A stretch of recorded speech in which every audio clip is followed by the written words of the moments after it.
Казанский ковер оказался счастливым для самбистов Чувашии. После 2 дней чемпионата России в активе подопечных Республиканской Федерации 2 золотые, серебряная и бронзовая медали. Вместе с группой поддержки на трибунах Дворца единоборств «Акбарс» чувашских самбистов поддерживал и наш спортивный корреспондент Вячеслав Ильин. Столица Татарстана в начале марта к многочисленным титулам, уже имеющимся в активе, добавила еще один – столица самбо России. Именно этому городу было доверено право проведения чемпионата страны. Первый комплект наград чемпионата России был разыгран среди представительниц прекрасной половины в категории до 48 килограммов. Сито отборочных схваток успешно прошла инструктор Чебоксарской спортшколы «Спартак», трехкратная чемпионка мира Елена Бондарева. Она в синей куртке.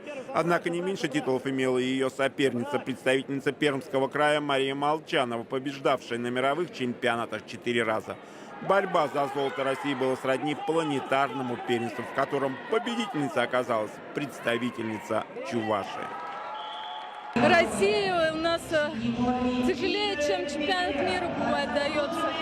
Но если золото Елены Бондаревой было из разряда планируемых, то выход в финал уроженца села Ишлей Александра Бондарева, он в красной куртке, уже было сенсацией.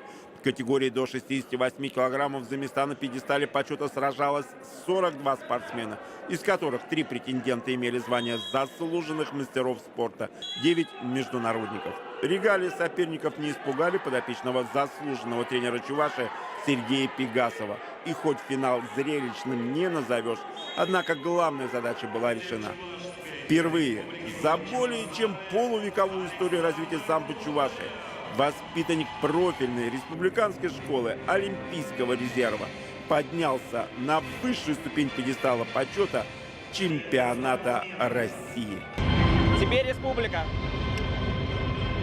Второй день соревнований пополнил копилку Республиканской Федерации самбо серебряной и бронзовой медалями. Награды завоевали Вера Лоткова и Наталья Степанова соответственно. С выигрышем в первый день Лены Бондаревой и Александра Бондарева мы получили право в 2020 году проводить чемпионат у нас в Чебоксарах. Я этим доверием вообще и ценю, и рад. Сегодня, в завершающий день чемпионата России, за награды в категории до 62 килограммов поспорит Александр Федоров. Вячеслав Ильин, Вести, Чувашия.